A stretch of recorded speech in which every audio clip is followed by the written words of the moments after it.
Piajanameka akanopoki no niro nampitsi paita charimasa mari. Biota que paita timayeta tsiraka arimeka no kanta kemi paita nantayeteri capicha hiaka nampitsiki. Como dicen que un Ashaninka no puede participar en ciertos tipos de actividades, ya saben, esta vez nosotros venimos a poder llevarnos un poco de impresión de las personas, ¿sabes cómo? Con nuestro ritmo canto Ashaninka. Ya saben, para más novedades síguenos en nuestras redes sociales con Imperio Ashaninka. Nero meka okaken que shirianzi que me yeta chari perani ayotakiri sharakasati paita yantayeta pakeri kari kameza yeratsine aka anampiki irote que no cantaba que impidi meka evankaro piquen que shiriaje te mamaroni que me tachari a charinete ni irita que intakanta nakarori o kameta yantana kari que me tachari a saikana que arori anampiki iro cantancha o sheki ni evankari piaku yatakaori o kaken que shirianzi irote que no canta que evankari Shirianzi, Oñana Takotero, Kimetachari, Irori, Oyotakiri, Akapoñachari, Pashiniki, Nampitsi, o Kenzatakotero, Hauka, Kantakari, Ashanika, Perani, Tantanakarori, Aka Inampiki, Irota que mecano Pokashitinarori, Piñayetero, Nantayetiri, Capichaji, Ayotero, o Kantakotari, Anampi. Esto no es un mito, esto es historia real vivida aquí en la selva central departamento de Junín. Muchos jóvenes se olvidan sobre estas historias que quedan básicamente en el pasado. Sin embargo, gracias a toda esta recopilación de información, puede el segundo golpe más fuerte después de la batalla de Ayacucho. Hay muchos héroes incógnitos y muchos de los cuales son nuestros hermanos ashánicas. Acá cerca nomás, quien habla también, como todo seguro de la mayoría, tiene siquiera un familiar que ha sido víctima de esta violencia social.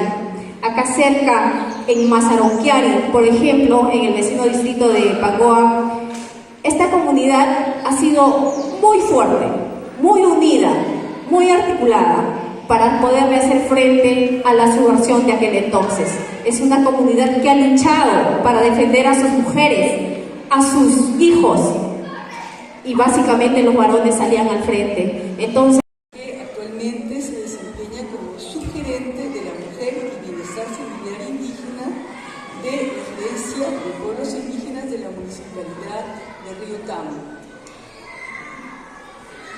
Ambas personas me han ayudado mucho, pero voy a retomar esto más adelante.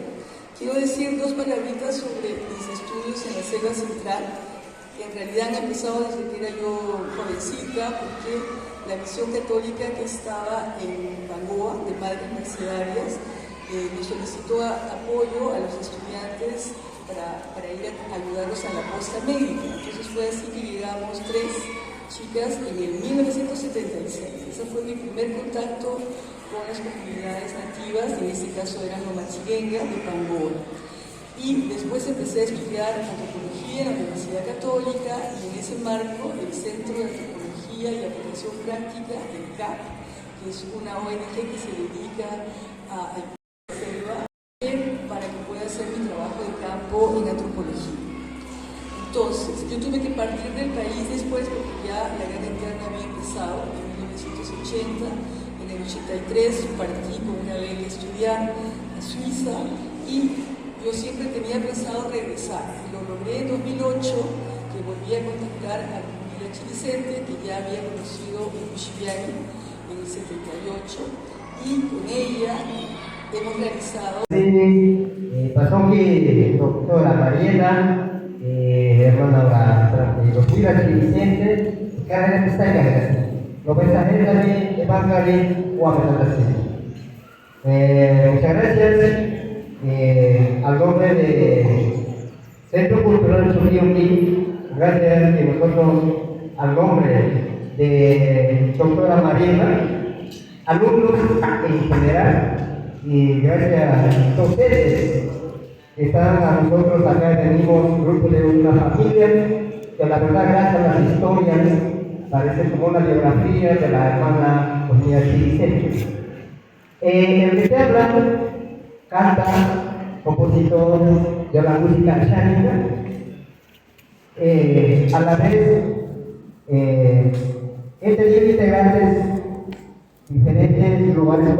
Nunca hemos ganado así como uno se gana trabajando.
No